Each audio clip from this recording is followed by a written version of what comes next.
छत्तीसगढ़ जिला मुख्यालय बलौदा बाजार में तोड़फोड़ एवं आगजनी की घटना का मामला सामने है। जिसका जायजा लेने उप मुख्यमंत्री विजय शर्मा मौके पर पहुंचे। बता दें कि प्रदर्शनकारियों के द्वारा सोमवार को जिला मुख्यालय बलौदा बाजार स्थित संयुक्त जिला कार्यालय में तोड़फोड़ एवं आगजनी की घटना की गई थी। घटना के बाद उप मुख्यमंत्री विजय शर्मा रात्रि करीब 1:30 बजे बलौदा बाजार कलेक्ट्रेट पहुंचे। उनके साथ खाद्य मंत्री दयाल दास बघेल एवं राजस्व मंत्री टंकराम वर्मा भी थे। उन्होंने कलेक्टर एवं एसपी से घटना की विस्तृत जानकारी ली। साथ ही उन्होंने पूरे परिसर में हुई आगजनी, जिला पंचायत, कुटुंब न्यायालय एवं जनपद पंचायत कार्यालय सहित शहर का भी मुआयना कर नुकसानों का जायजा लिया। इस दौरान IG Amrish Mishra, Sanjeev Shukla, collector KL Chauhan, SP Sadanand Kumar सहित बड़ी संख्या में जनप्रतिनिधिगण सहित गणमान्य नागरिक भी उपस्थित रहे। बलौदा बाजार सरोज कुमार, सार्थक की रिपोर्ट। आज की घटना हुई है, क्या कहना चाहिए? आज का ये जो घटना हुआ है बलौदा कलेक्टेड जहाँ की घटना घटा है, वहाँ पे हम लोग माननीय हमारे गृह मंत्री जी और हमारे सम्मानीय राजस्व मंत्री, अरे ऑडियो होना चाहिए यार, ये लोग नीचे कर दिए बस। अरे नहीं, वैसा ऑडियो होना चाहिए, नाम में कुछ नहीं रखा, काम में रखा है बड़े सब दुखद बस घटना खुश है। आप ऐसे कह रहे हैं घटना ना। घटित नहीं होना चाहिए, लेकिन घटना घटा है, बहुत दुखद है। और इसमें असामाजिक तत्व के द्वारा इतना बड़े घटना को अंजाम दिए हैं, हम सबके लिए बहुत बड़े दुख का विषय तो है। और साथ ही साथ यहाँ जितना घटना हुआ है उसका तो बहुत सा वीडियो भी चल रहा है, उसमें देखा जा सकता है कितने लोग और कौन कौन लोग थे, ये भी स्पष्ट है। तो ये एक रणनीति के तहत किया गया है। यहाँ पे जो FSL की जो जांच टीम आई थी उसमें पेट्रोल की बोतलें भी मिली हैं, तो इससे कहीं ना कहीं इस बात की आशंका प्रबल है कि यहाँ पे पेट्रोल बम जैसे भी यूज़ किए गए हैं। वो तो नहीं कह सकता, लेकिन इतना जब जला है कलेक्ट्रेट कार्यालय भवन इतना बड़े है, आपके पुलिस अधीक्षक भवन जो जला है, निश्चित रूप से ये जलाया गया है, ये मैं कह सकता हूँ। क्या अपील करना चाहेंगे? और इतना गाड़ी मोटरसाइकिल जो जला है सब स्पष्ट है। और ये इतना बड़ा घटना घटा है, ऐसा घटना नहीं घटना चाहिए। मैं तो सबसे यही अपील करना चाहता हूँ कि शांति व्यवस्था बना के रखना चाहिए। धन्यवाद सर। धन्यवाद। यहाँ पे आके निरीक्षण भी किया है, किस तरीके के निर्देश दिए हैं, क्या अभी तक ऑब्जर्वेशन कर रहे हैं? निरीक्षण का क्या है, भयंकरतम तोड़फोड़ आगजनी सब किया गया है। जाने कितने गरीबों की बाइकें हैं जला दी गई, अब कल सुबह से वो क्या करेंगे। जाने कलेक्ट्रेट के रिकॉर्ड रूम में कितने लोगों की ज़मीन के दस्तावेज जला दिए गए। अब वो गरीब कल क्या ढूंढेंगे, क्या कराएंगे, क्या कर कैसे करेंगे, ये सब करने का। और पूरी बिल्डिंग जला दी गई, कितनी सुंदर सी बनी बिल्डिंग, बड़ी मुश्किल से चीज़ें बनती हैं भाई। सरकारी संपत्ति को ऐसे बर्बाद नहीं किया जाता है, और ये सरकारी संपत्ति को बर्बाद करने वाले किसी समाज के नहीं होते, ये असामाजिक होते हैं जिन्होंने ये किया है। हमारे प्रदेश में बाबा गुरु घासीदास के आशीर्वाद से उनको समूचा प्रदेश मानता है, कोई एक समाज मानता है सर।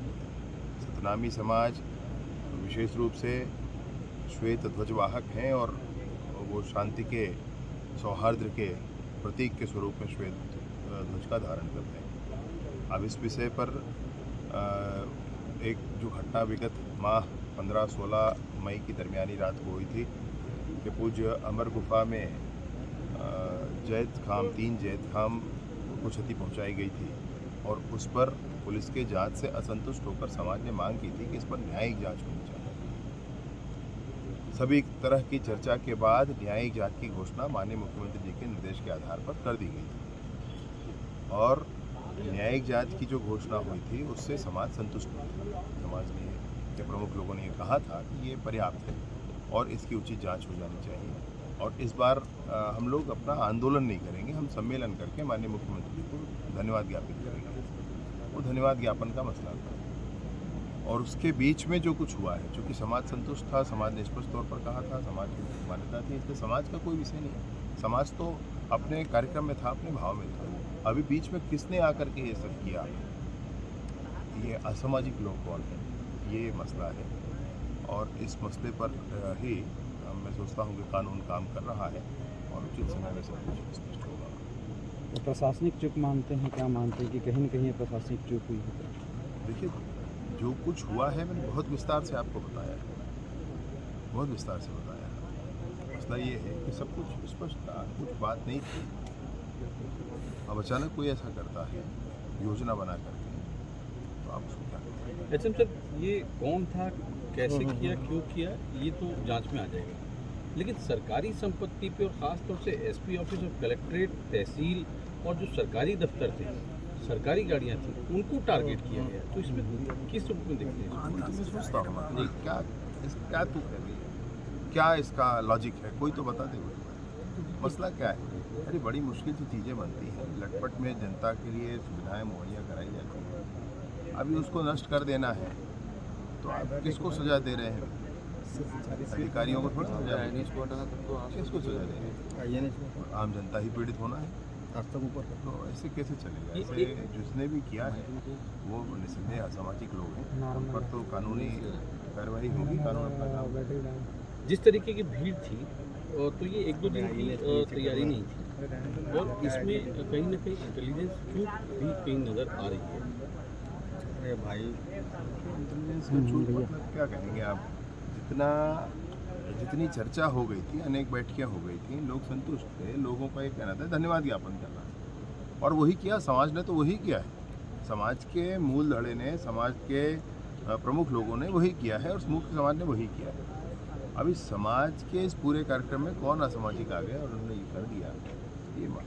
रायपुर ग्रामीण के जो विधायक हैं, उन्होंने एक बात का आरोप पुलिस पे लगाया है कि उनके भतीजा और उनका परिवार, उनका ड्राइवर, वो आ रहे थे बलौदा बाजार से, तो बलौदा बाजार सर्किट हाउस के सामने पुलिस के द्वारा उनको मारपीट की गई है, गाड़ी में तोड़फोड़ की गई। इस बात को उन्होंने एक पत्रकार वार्ता में बातचीत कही है, उन्होंने दिखाए भी हैं कुछ वीडियो। मैं एक बार कंफर्म करूँगा उनसे क्या हुआ। पूरे घटनाक्रम पर आप मुख्य जानकारी जो आपको नजर दिया है, शुरुआती तौर पर FIR कर रहे हैं, बता रहे थे कि कुछ गिरफ्तारियां भी हुई, तो ये कोई बड़ा मसला है नहीं, वो तो स्पष्ट हो जाना है। मसला ये है कि जो कुछ हुआ है उसकी भरपाई कैसे होगी? गरीबों की गाड़ियों का क्या होगा, 2 व्हीलर का, उन गरीबों के रिकॉर्ड का क्या होगा, उन गरीबों की सुविधाओं का क्या होगा जो यहाँ कार्यालय में आकर के थोड़ा ठंडा पानी पीते थे, आराम से रह करके अपना काम कराते थे, उनका क्या होगा? और इन सब चीज़ों को बनने में कितना वक्त लग जाएगा, राशि कहाँ से आ जाएगी, ये मसले पड़े हैं। बाकी अब कानून का है, जिसने अपराध किया है कानून उसका उस पर काम। कुछ छोटे कर्मचारी लोग हैं, उन्होंने जो हम लोगों से बात की, उनका कहना था कि कुछ मुआवजा वगैरह मिलेगा, क्योंकि उनकी बड़ी मेहनत से उन्होंने अपनी गाड़ियाँ ली थी, या जो भी साधन उन्होंने लिए। वो सब समय का है, किसका क्या हुआ है आकलन होगा। अब इन सारी चीज़ों में मैं अभी तुरंत ही आपसे कुछ कह दूँ, ये उसका कोई अर्थ नहीं। थैंक यू, धन्यवाद। आभार।